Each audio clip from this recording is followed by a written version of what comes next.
বিশ্বজুড়ে বিমান ভ্রমণ এখন অনেকের কাছে সাধারণ বিষয় হলেও বাস্তবতা হলো পৃথিবীর কোটি কোটি মানুষ এখনও জীবনে একবারও বিমানে ওঠার সুযোগ পাননি।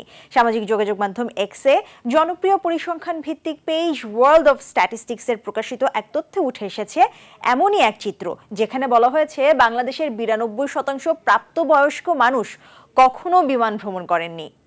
তালিকায় বাংলাদেশের পরেই রয়েছে কেনিয়া, যেখানে 88% মানুষ কখনো বিমানে ওঠেননি। এছাড়া ভারতে এই হার 85%, পাকিস্তানে 83%, নাইজেরিয়ায় 79%, ইন্দোনেশিয়ায় 71%, মেক্সিকোতে 63% এবং ব্রাজিলে 57%।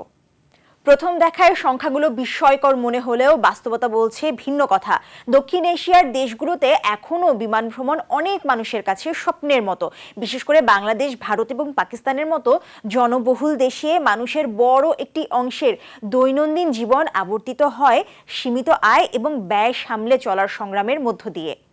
বিশ্লেষকরা বলছেন এই পরিসংখ্যান শুধু বিমান ভ্রমণের চিত্র নয়, বরং বিশ্বব্যাপী আয় বৈষম্য, অবকাঠামোগত সীমাবদ্ধতা এবং মানুষের ক্রয় ক্ষমতার বাস্তবতাও তুলে ধরে।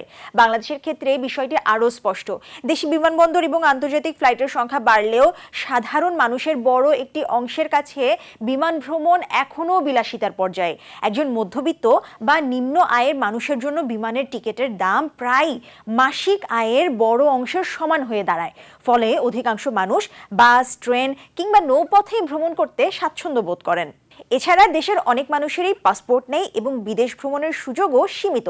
বিমান ভ্রমণ মূলত উচ্চবিত্ত, প্রবাসী কর্মী, ব্যবসায়ী এবং শহর কেন্দ্রিক জনগোষ্ঠীর মধ্যেই বেশি সীমাবদ্ধ। একই চিত্র দেখা যায় উপমহাদেশের অন্যান্য দেশগুলোতেও। ভারতে বিশ্বের অন্যতম বড় বিমানবাজার গড়ে উঠলেও দেশটির বিশাল জনসংখ্যার তুলনায় নিয়মিত বিমানে ভ্রমণকারীর সংখ্যা এখনও কম।